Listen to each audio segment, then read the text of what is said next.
I'm going to pick this up exactly where I left off, because what happened next is the reason this story still sits heavy in my chest, and why even now I sometimes wonder if I went too far, or if I simply finally stood up for myself after a lifetime of being walked over. When my neighbor called me asking if I'd approved construction at my beach house, my stomach dropped so hard it felt like I was going to be sick right there on the phone.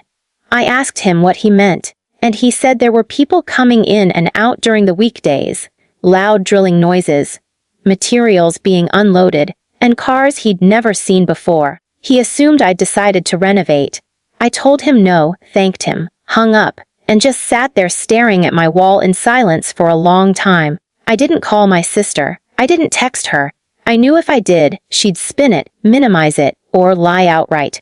I wanted to see it with my own eyes. So the next morning, I packed a bag, took time off work again, and drove to the coast with my heart pounding the entire way. I kept replaying the party in my head, the way Mark had lounged on my couch like he owned it, the way my sister had looked annoyed at me for ruining the vibe, the way her father-in-law had spoken down to me in my own house. I tried to tell myself there had to be some explanation, but deep down, I already knew there wasn't. When I pulled up this time, there were no cars blasting music, no laughter, no party. Instead, there was a white van parked in the driveway with a construction logo on the side. I sat in my car for a full minute, gripping the steering wheel so tightly my fingers hurt. Then I got out. The front door was unlocked. That alone made my blood boil. I stepped inside and immediately noticed things were different. Furniture had been moved. My rug was rolled up and shoved against a wall. There was dust everywhere. Tools were laid out on my dining table like it was a workbench. A man I'd never seen before came out of the hallway and asked me if I was the owner. When I said yes, he looked confused and said, "Oh, we were told this was all approved." I asked him approved by who. He said my sister's name. That was the moment I felt pure rage, the kind that makes your vision blur. I asked him what exactly they were doing. He said they were updating the place. New fixtures, removing a wall to open it up, installing different cabinets. Things that I had never asked for, never agreed to, and never even wanted. I walked down the hallway, my footsteps heavy, my chest tight, and when I saw the damage, I almost couldn't breathe. They had taken down a wall I loved, one that separated the small bedroom from the living space, making it cozy and quiet. Now it was gone, replaced by exposed beams and half-finished drywall. My bedroom door was off its hinges. My personal things were piled into boxes like they were junk. It felt like someone had broken into my life and rearranged it without my consent. I told the workers to stop immediately. I showed them my ID. I told them they were trespassing. They apologized, said they were just doing their job, packed up, and left. When the house was finally quiet again, I sat on the floor and cried. Not just because of the damage, but because my own sister had done this. She hadn't just disrespected me. She had decided that my property, my hard work, my sanctuary, was something she could redesign to fit her needs. I called her. She didn't answer. I called Mark. Straight to voicemail. I texted both of them, telling them to call me immediately. Hours went by. Nothing. That silence felt deliberate, like they knew exactly what they'd done and were hoping I'd calm down. When my sister finally called that evening, she sounded irritated, like I was bothering her. I told her I'd been to the house.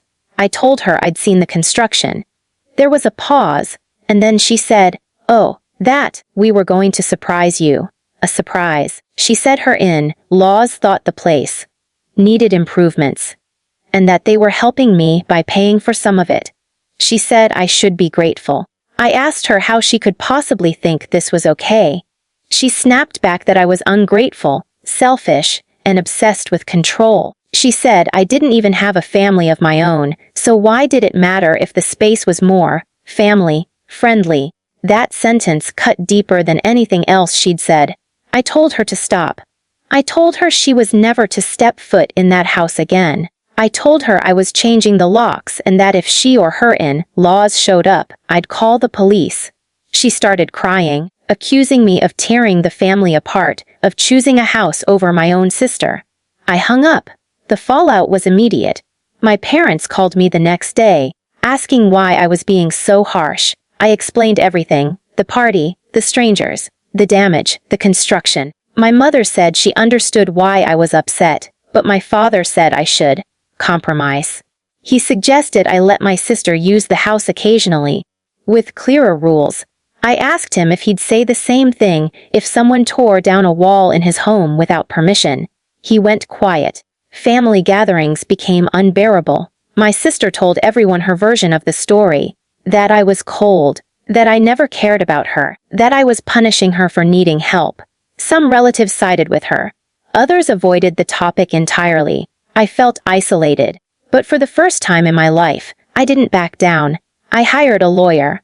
I documented everything: the unauthorized construction, the costs to restore the house to its original condition, the social media posts, the neighbor's statement. I didn't want to sue my sister, but I wanted leverage. I wanted to protect myself. The lawyer advised me to send a formal cease and desist letter to my sister and her in-laws. I did. That letter exploded things. My sister showed up at my apartment unannounced, screaming, crying, demanding to know how I could do this to her. She said her in-laws felt humiliated. She said Mark was furious. She said I was destroying her marriage. I told her calmly that she'd done that herself when she decided my boundaries didn't matter. She called me heartless. I told her to leave. Weeks passed. The house was repaired. It cost me money, time, and energy I didn't have, even though I eventually recovered some of the costs after threatening legal action against the contractors who'd been missold. I installed security cameras. I changed the locks. I stopped answering messages from anyone who tried to guilt me. Then came the final confrontation. It happened at a family event, one I almost didn't attend. My sister cornered me in the backyard. She told me she was pregnant.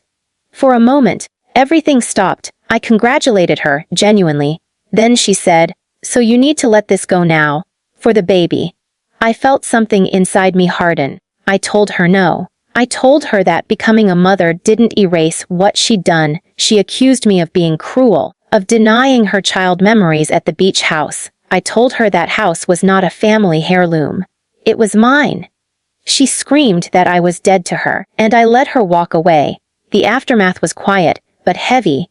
I lost relationships. Some relatives stopped speaking to me. Others slowly came around when they realized my sister's story didn't quite add up. My parents eventually admitted they hadn't realized how far she'd gone. My relationship with my sister is distant now, polite, shallow. We don't talk about the house. We don't talk about the past. As for me, I still go to the beach house. I still sit on the deck at night and listen to the waves. The wall was rebuilt exactly the way it was before. Sometimes I think about how close I came to letting resentment swallow me whole, and sometimes I think about how proud I am that I finally chose myself. So here's where I ask you one last time. Knowing everything now, knowing the party was just the beginning, knowing it escalated into lies, entitlement, and betrayal, was I wrong for drawing a line and refusing to cross it, even for family? Would you have done the same? Or would you have kept the peace at the cost of your own boundaries? If you were on my side, like this video. If you've ever had to stand up to family and felt alone because of it, subscribe for more stories like this. And please, share your final thoughts on this whole mess in the comments section, because I read them, and they remind me I'm not crazy for wanting respect.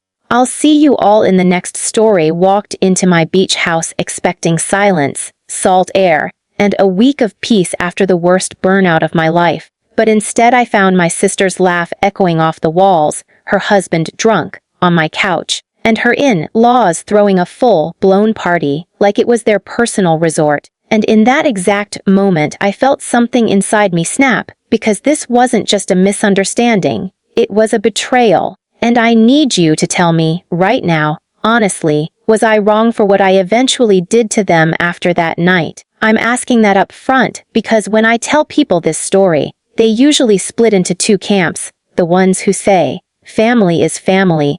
You should have let it go. and the ones who say I was way too patient for way too long. So as you listen to this, keep asking yourself what you would have done if you were me, because I promise you, by the end of this, you'll have an opinion. Now let me rewind. Because to understand why this hurt as much as it did, you need to understand what that beach house meant to me.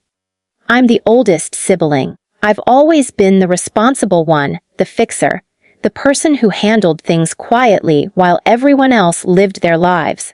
I worked my way through college, took out loans, worked 2 jobs, and for almost a decade after that, I barely took a vacation. While my friends were posting beach trips and weddings on social media, I was grinding. I told myself it would be worth it one day, that I was building something for myself. That beach house was that, one day. I bought it 3 years ago after a massive promotion that nearly destroyed my mental health. It wasn't some billionaire mansion, but it was mine. A small, beautiful house right on the coast, with big windows, a wooden deck, and the sound of waves that could lull you to sleep even on your worst days. I didn't rent it out. I didn't Airbnb it. I didn't even tell many people about it. It was my safe place. My sister, on the other hand, has always been the opposite of me. Younger by 4 years, loud, emotional, always surrounded by people. She married her husband, Mark, pretty quickly. He was charming on the surface, the kind of guy who knew how to talk his way out of anything, but I never fully trusted him. Still, I kept my distance because she was happy, and I didn't want to be that controlling older sibling. Her in-laws were a lot. Big personalities, big opinions, and absolutely no sense of boundaries. Family gatherings with them were exhausting. They treated every space like it belonged to them, every plan like it revolved around them. I noticed it, but again I stayed quiet. Not my circus, not my monkeys. About 6 months before the incident, my sister called me crying. She said she was overwhelmed, that Mark was stressed, that his parents were constantly at their apartment, and she just needed a break. Against my better judgment, I offered her the beach house for a weekend. I was very clear. I said, just you and Mark, no guests, no parties. This place is important to me, she promised. She swore. She thanked me 100 times. That weekend came and went. I didn't hear anything bad, so I assumed it went fine. Then a few weeks later, she asked again. And again. Each time, I reminded her of the rules. Each time, she agreed. I didn't realize that each time I said yes, I was slowly teaching her that my boundaries were flexible. Fast forward to the month everything exploded. I was exhausted. I'd been working insane hours, barely sleeping, barely eating. My doctor actually told me I needed to take time off, or I was heading straight for a breakdown. So I took a week off and decided, last minute, to go to the beach house. I didn't tell anyone. I wanted it to be quiet. I arrived late in the evening. As I drove closer, I noticed something was off. There were cars parked outside. Not 1 or 2, at least 6. My heart started racing, and I remember telling myself I was probably overreacting, that maybe a neighbor had parked there, or there was some harmless explanation. Then I heard the music. Loud, bass, heavy, party music, coming from my house. I parked slowly, my hands shaking, and as I walked up the path, I saw lights on everywhere.